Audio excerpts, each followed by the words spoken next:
დაცული ხარ და ასე ვთქვათ საფრთხე არ გემუქრება, როგორი სხვადასხვა ფაზები იყო ამისი. იმპერია, როგორც ასეთი თავისი არსით არის პოლიტიკურ მორჩილებაზე და ლოიალობაზე, ანუ ასე ვთქვათ, თანამშრომლობაზე აგებული მოცემულობა, ანუ იმპერიები როგორც წესი არიან მრავალეროვანი, მრავალკულტურული, მრავალეთნიკური და აქ არის განსაზღვრელი, რომ თუ კი განსხვავებული ენების, განსხვავებული რელიგიის, თუ კულტურის, თუ გეოგრაფიული არეალის მიუხედავად ადამიანები ამ მმართველობის სისტემის შიგნით თანხმდებიან, რომ ცხოვრობენ და მუშაობენ და არსებობენ, ეს საკმარისია. ანუ იმპერიას არ ჭირდება რაღაცა ესეთი ერთგვაროვანი, მონოლითური ერთი ხალხი პირიქით. ეს არის, ანუ ბევრი ხალხების, ბევრი სივრცეების, ბევრი, ასე ვთქვათ, რესურსების დამაერთიანებელი, ხო? თუმცა რუსეთის იმპერია თავისი არსით ცოტა განსხვავდებოდა აი ამ მოდელისაგან, განსაკუთრებით მე-19 საუკუნეში, რამდენადაც თავიდან ის მიყვება ამ ლოგიკას, რომ თავარია, რომ ის ფიზიკურად აკონტროლებდეს ბევრ სხვადასხვა სივრცეს და ხალხებს და დანარჩენი ახლა ისინი რა ენაზე ლაპარაკობენ, რა რელიგიას მისდევენ, დიდად მნიშვნელოვანი არ არის. თუმცა გააჩნია, ხო, ამ შემთხვევაში მაინც გარკვეული ეტაპის მერე ეს რელიგიური მოტივი ზემოთ ამოვიდა და პირველი ათწლეულების, პირველი ნახევრის განმავლობაში ამიერკავკასიაში და ჩრდილო კავკასიაში, როდესაც რუსეთის იმპერია, ასე ვთქვათ, იპყრობს ამ სივრცეებს და აკონტროლებს, მისი პოლიტიკა იყო როგორი, რომ თუ კი რელიგიურად ესა თუ ის ერი თუ ხალხი თუ ჯგუფი იყო იგივე ან მსგავსი იმპერიის მთავარი ოფიციალური რელიგიის, მართლმადიდებელი ქრისტიანობის, გასაგები არის ეს მისაღები იყო მისთვის, ოღონდ სხვა რელიგიის და განსაკუთრებით კონკურენტი იმპერიების, რაც ამ სივრცეში არის ოსმალეთი, ანუ ისლამი, სუნიტური ისლამი, სპარსეთი, შიიტური ისლამი, თუ კი აი ეს ჯგუფები არიან ან კიდე სხვა განსხვავებული რელიგიების, მათ მიმართ ძალიან ესეთი მკაცრი და დაუნდობელი იყო და აი ამ ნაწილს ნაკლებად თუ ხედავდა მოსახლეობისა თავის ორგანულ ნაწილად და უფრო ამჯობინებდა, რომ ან განედევნა ისინი, ან ფიზიკურად მოესპო და გაენადგურებინა. ან ფაქტობრივად გენოციდური პოლიტიკა ჰქონდა აი ესეთი განსხვავებული ჯგუფების, ეთნიკური თუ ეროვნული თუ კულტურული რელიგიური ჯგუფების მიმართ. ანუ ჩრდილო კავკასიაში და ამიერკავკასიაში ეს როგორ გამოიხატა მე-19 საუკუნის პირველი ნახევრის, ფაქტობრივად მე-19 საუკუნის ბოლომდე, ეს იყო ზუსტად გენოციდური წმენდის კამპანიები, ჩრდილო კავკასიაში ჩერქეზულ, ადიღური, ყაბარდოული, ვაინახური, დაღესტნური წინააღმდეგობის, რომელებსაც როგორც კულტურულად, ასევე რელიგიურად მიუღებლად მიაჩნდათ რუსეთის მორჩილებმა, მათ ფიზიკური მოსპობა, განადგურება კავკასიის ომებში, კავკასიურ ომებში, როგორც რუსეთის იმპერია ეძახდა ამას და გადარჩენილების უმრავლესობის იძულება, რომ წასულიყვნენ. ანუ თავი შეეფარებინათ სხვა სახელმწიფოსთვის, მაგალითად ოსმალეთის იმპერიისთვის, რომელიც ანუ რელიგიურად მათთვის უფრო ესეთი მისაღები მფარველი იყო. ანუ მოხდა გენოციდური წმენდები ჩრდილო კავკასიაში, სამხრეთ კავკასიაშიც, ანუ მუსლიმი მოსახლეობის განადგურება და იძულებითი მიგრაცია, ქართველი მუსლიმების სამხრეთ საქართველოსდან მესხების, მაგალითად აჭარლების და შავიზღვისპირეთში აფხაზურ-ადიღური წარმოშობის ხალხების ტოტალური განადგურება, მხოლოდ მცირე მათგანი გადარჩა, იგივე აფხაზები, რომელთა ნახევარი, ასე ვთქვათ, ფაქტობრივად 1860-70-იან წლებში ან გაანადგურეს აჯანყების გამო, ან გააძევეს, იძულებული გახადეს, რომ ოსმალეთში გადასახლებულიყვნენ, ხო? და ეს მთელი შავიზღვისპირეთის სივრცე, ასე ვთქვათ, გაასუფთავეს მათი ტერმინით რო ვთქვათ და შემდეგ ჩაასახლეს სხვა ხალხები,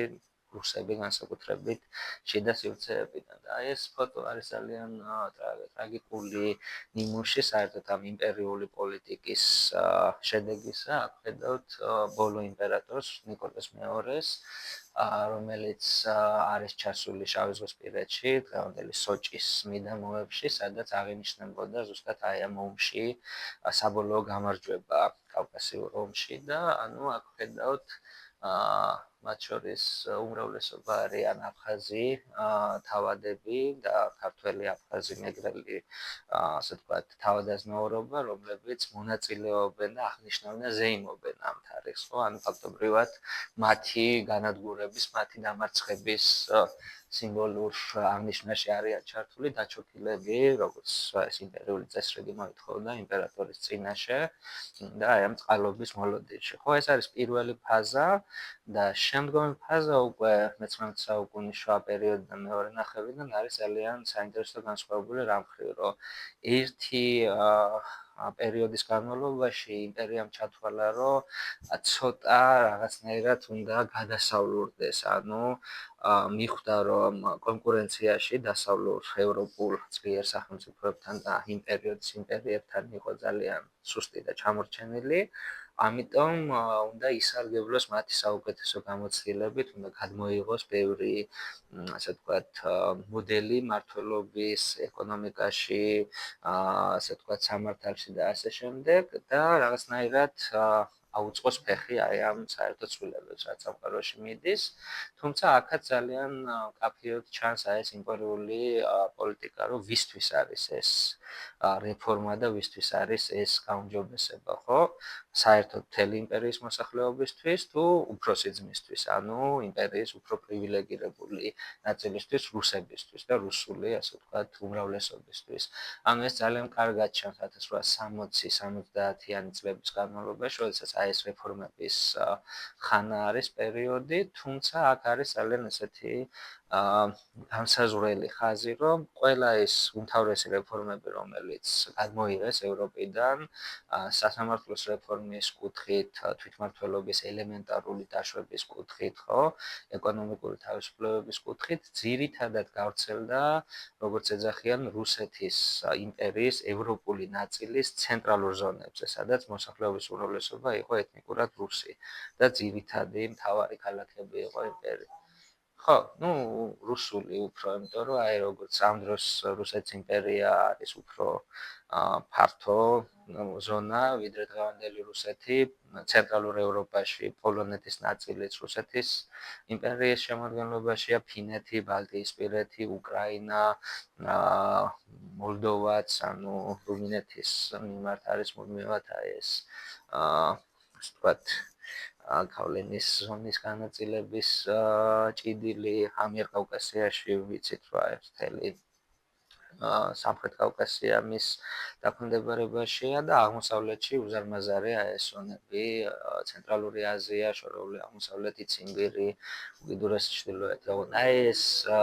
ტკბილი ნაყოფი შეიძლება ითქვას ევროპული გამოცდილების და ისიც ძალიან შეზღუდულად და ძალიან, ასე ვთქვათ, ნორმირებულად, რომ ამას არ შეერყია იმპერატორის ძალაუფლების აი ეს ვერტიკალი უბრალოდ გარკვეული დადებითი ცვლილებები განესაზღვრა, დაუშვეს მხოლოდ აი ამ ცენტრალური ზონებისთვის. მაგალითად, აი ამ პერიფერიებისთვის, სადაც რუსები არ იყვნენ უმრავლესობა, არა, ეს მიუღებელი იყო მაგალითად თვითმმართველობის რეფორმა, რომელიც არ იყო ახლა არ წინავდა არც დემოკრატიულობით, არც რეალური თვითმმართველობის ფუნქციით, ძალიან შეზღუდული, ძალიან მაინც კონტროლირებადი სისტემა იყო შემოღებული, მაგრამ ძალიან დადებითი ეფექტი ჰქონდა მაინც ამას მოსახლეობაზე, იმიტომ რომ პირველად მართალია შეზღუდულმა წრეებმა, მაგრამ მაინც დაიწყეს მონაწილეობის მიღება ადგილობრივ დონეზე, ეკონომიკური, კულტურული, სამეურნეო გადაწყვეტილებების მიღებაში. ეს ძალიან ხელს უწყობდა განათლების, ეკონომიკური წინსვლის უფრო სწრაფად განვითარებას და მოქალაქეების ჩართულობას, ხო, სახელმწიფო მართვაში გამოცდილების მიღებას, ხო? და ეს თუნდაც შეზღუდული და კონტროლირებადი რო დაეშვათ იმ ზონებში, სადაც უმრავლესობა არ იყვნენ რუსული, ასე ვთქვათ, ეროვნებისა, იმპერია ამას თვლიდა, რომ არა ეს არ შეიძლება, იმიტომ რომ ეს სეპარატიზმს ახალისებს, ანუ მათ თუ დაიწყეს უკვე პოლიტიკური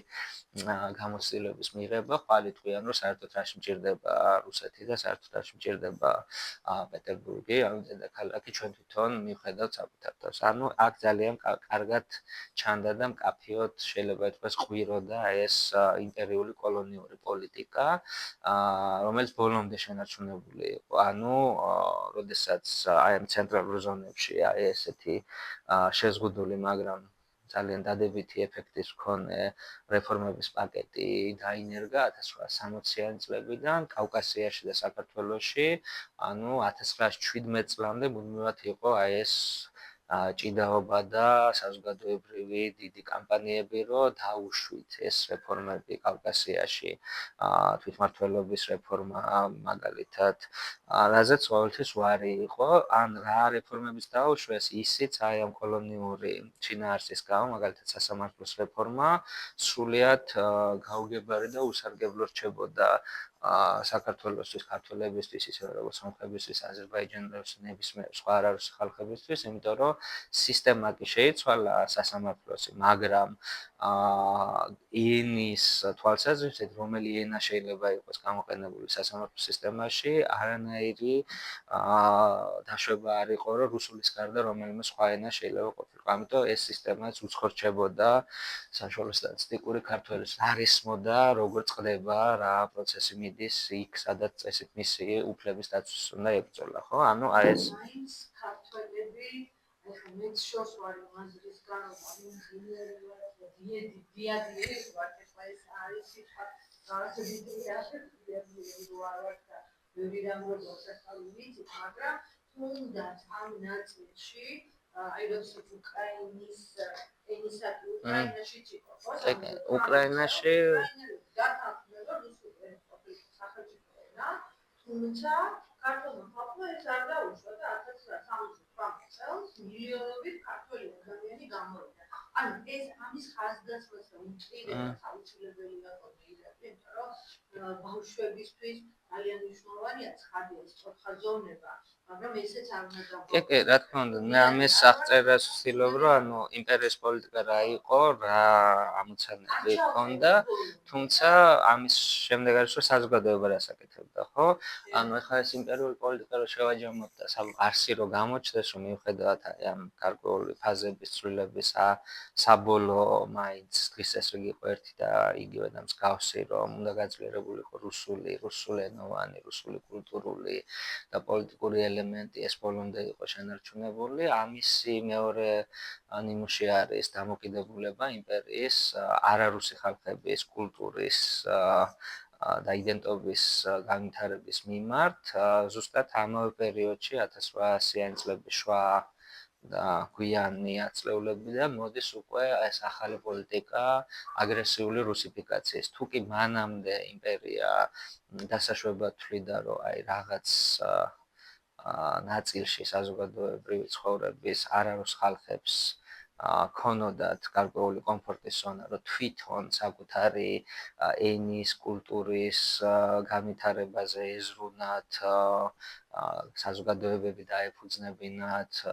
განევითარებინათ და უფრო მეტიც ესარგებლად ოფიციალური სტრუქტურით, რა ეს სკოლები, რაც იყო სახელმწიფოს ხარჯზე, ანუ იქ საკუთარ ენაზეც მიიღოთ განათლება, უკვე 1870-იანი წლებიდან, განსაკუთრებით 80-იან, 90-იან წლებში ეს პოლიტიკა შეჩერდა და ჩანაცვლა აგრესიული რუსიფიკაციით. ანუ იმპერია ამბობდა, რომ ყველა მოქალაქისთვის იმპერიის საერთო ენა უნდა იყოს რუსული. სისტემის ენა უნდა იყოს რუსული, სხვა არ დაიშვება და ასე ვთქვათ დაიწყო ესეთი ამ ენების შევიწროების პოლიტიკა, საერთოდ გაქრობის საჯარო სახელმწიფო სივრციდან, სახელმწიფო სკოლებში აკრძალვა უბრალოდ გამოყენებისაც კი არარუსი მოსწავლეებისთვის მუნჯური მეთოდით, ამის კი არა რომ მშობლიურ ენაზე დაფუძნებით ესწავლათ რუსული ენა, ან სახელმწიფო ენა, არა, საერთოდ ეს ენაც არ უნდა ყოფილიყო ელემენტარულ დონეზე გამოყენებული და რაღაცა ეს ასოციაციებით უნდა დაეწყოთ თითქოს ბავშვებს რუსული ენის შეთვისება და ამის პარალელურად მაქსიმალურად შეზღუდვა და ასე ვთქვათ აგრესიული პოლიტიკა აი ამ სხვა არარუსი ხალხების კულტურული, საგანმანათლებლო ან სამეცნიერო წამოწყებების წინააღმდეგ, ხო? ანუ აი ეს იყო იმპერიული დღის წესრიგი, ესეთი პოლიტიკა ჰქონდა რუსეთს მაშინაც და შემდეგ ახლა ელგა მახსენდა უკვე საბჭოთა განზომილება და ეს მემკვიდრეობაც მართალია სხვანაირად შეფუთული პროპაგანდისტულად, მაგრამ მაინც შეინარჩუნა რუსეთმა, მაგრამ ხო და ანუ ახლა ეს შეუძლია შევადაროთ იმ მტკიცებას, რომ ანუ ჩვენი ეროვნება, ჩვენი იდენტობა, ჩვენი თვითყოფადობა იყო დაცული და კომფორტულ გარემოში თითქოს, ხო? ანუ ესე გვიმტკიცებს ეს პროპაგანდა, როცა ჩვენ რუსეთის რუსული სივრცის ნაწილი ვიყავით, რეალურად არა, სულ პირიქით და ანუ პირობებში დაწყებული პოლიტიკური და საზოგადოებრივი და მთელი კულტურული მოძრაობები და კამპანიები, რაც ჩვენ საზოგადოებაში ჩდება მე-19 საუკუნის შუა პერიოდიდან და განსაკუთრებით მე-19 საუკუნის მიწურულს, ამ ჩაგვრის სისტემიდან გამომდინარე, ამ ტოტალური უსამართლობიდან გამომდინარე არის არსით ანტიიმპერიული, ანტირუსული და დასავლური, იმიტომ რომ ამ დროს განიხილება, რომ რა არის ის სივრცე, რომელიც ყველა ხალხს აძლევს თავისი დამოუკიდებელი განვითარების, კულტურის, თვითყოფადობის საშუალებას, ეს არის ევროპული დასავლური სივრცე, საიდანაც მოდის ეს იდეები დემოკრატიის, თავისუფლების, თანასწორობის და ასე შემდეგ. ანუ მთელი ეს მოძრაობა, რომელიც ცნობილია ერთხელ თერთგდალეულების, შემდეგ უკვე მომდევნო თაობების კლასიკური პოლიტიკური ბრძოლა და კულტურული საზოგადოებრივი მუშაობა არის ევროპული არსით და ანტირუსული, ანტიიმპერიული, ხო? ანუ ქართული ნაციონალიზმი, ქართული იდენტობა, ქართული ეროვნული თვითშეგნების მთავარი განსაზღვრელი ფაქტორები არის ეს, რომ ჩვენ ვართ და უნდა ვიყოთ კულტურულად და პოლიტიკურად დასავლური სივრცის ნაწილი და ამისი მთავარი ხელშემშლელი არის რუსეთი, რუსული იმპერიული და კოლონიური პოლიტიკა, ხო? ანუ ყველა ეს მოაზროვნე, რომელზეც ვიცით, გვახსოვს ილია ჭავჭავაძე, აკაკ წერეთელი, შემდგომი თაობები ნიკოლაძე იქნება თუ გიორგი წერეთელი, შემდგომ უკვე ნოე ჟორდანია, არჩილ ჯორჯაძე, გიორგი ლასხიშვილი, ანუ მიუხედავად იმისა, რომ პოლიტიკური იდეოლოგიების თვალსაზრისით სხვადასხვა პოზიციებზე იდგნენ, აბსოლუტური უმრავლესობის ეს გამაერთიანებელი მომენტი იყო ის, რომ ალტერნატივა არსებული რეალობისთვის მათთვის იყო დასავლური პოლიტიკური და კულტურული განზომილება და არსით რუსეთის იმპერიის წინააღმდეგ იბრძოდნენ და მუშაობდნენ, ხო? და ეს მთელი საზოგადოებრივი მოძრაობები, რაც ამ დროს არის საქართველოში, არის უბრალოდ ამ ჩარჩოში. იმპერია ცდილობს, რომ მაქსიმალურად შეზღუდოს როგორც პოლიტიკური უფლებები, ისე კულტურული და ეროვნული გამოვლინებები და საზოგადოება ამის საწინააღმდეგოდ ანუ კანონის ფარგლებს მიღმა, არალეგალურად იატაკქვეშეთში, ნახევრად ლეგალურად, დიდი სოლიდარობის კამპანიებით და ასე შემდეგ, ქმნის საწინააღმდეგოს. ანუ აკრძალეს სახელმწიფო სკოლებში ქართული ენა, ქმნიან კერძო სკოლებს, არაფორმალურ საგანმანათლებლო წრეებს, პოლიტიკური უფლებები არ არის გარანტირებული, თვითმმართველობის არანაირი დაშვებული ჩარჩო არ არის, ფაქტობრივად, ანუ პარალელურ განზომილებაში თვითონ ქმნიან, ესე ვთქვათ, საზოგადოებრივ გაერთიანებებს, ადგილობრივ რაღაცა სათემო დონეზე თანამშრომლობის ფორმატებს და ამითი, ასე ვთქვათ, სწავლობს საზოგადოება და იმზადება თუ როგორ უნდა იყოს დამოუკიდებელი და თავისუფალი. ანუ ეს ფაზა დგება უკვე რუსეთის იმპერიის დაშლის შემდეგ საქართველოს მოიპოვებს დამოუკიდებლობას და აი ამ პერიოდის მთელი ეს ფაქტობრივად ფუნდამენტური მიღწევების თუ შეგვიძლია ესე ვთქვათ ქრონიკა თუ კი გაინტერესებთ პირველი რესპუბლიკის აქ ცალკე მთელი პლატფორმა არის შექმნილი და აი ახლა გავაზიარებ ინტერნეტს და ჩაიტვირთება ეს საიტი. ანუ 17 წლიდან მოყოლებული 21 წლის ჩათვლით უკვე ჩვენმა საზოგადოებამ შეძლო ის, რომ როდესაც რუსეთის იმპერია დასუსტდა, ჩამოიშალა, უკან დაიხია, აი ამის ფონზე უკვე ყველაფერი ის ერთ წამი ახავე გადავეყან. შოს ახავე ამას მოვხვრით.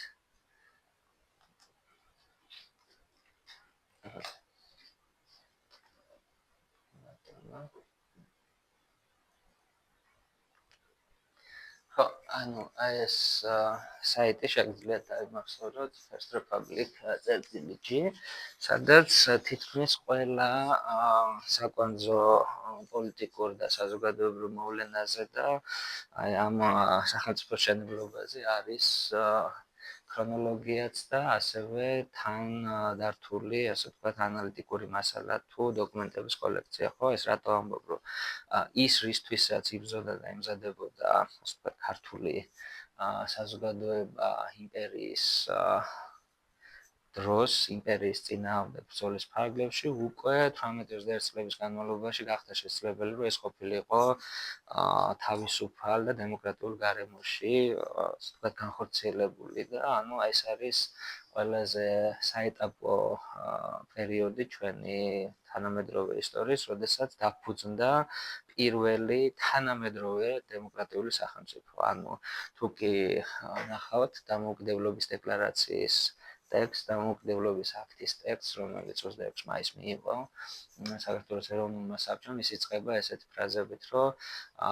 საუკუნეების განმავლობაში საქართველოს ჰქონდა სახელმწიფო და ასე შემდეგ. ეს არის ანუ უძველესი ფორმაციის სახელმწიფოები. და აი ამ ისტორიულ და შემდეგ თანამედროვე უფლებაზე დაყრდნობით არის აი ესე წარმოდგენა, რომ ჩვენ ვაფუძნებთ ახლა დემოკრატიულ რესპუბლიკას. ანუ ეს არის უკვე აი ეხლა რა განზომილებაშიც ვართ, საერთაშორისო პოლიტიკის, ანუ ქვეყნები, ეს ურთიერთობების სამართალი ზუსტად აი ამ განზომილების ნაწილად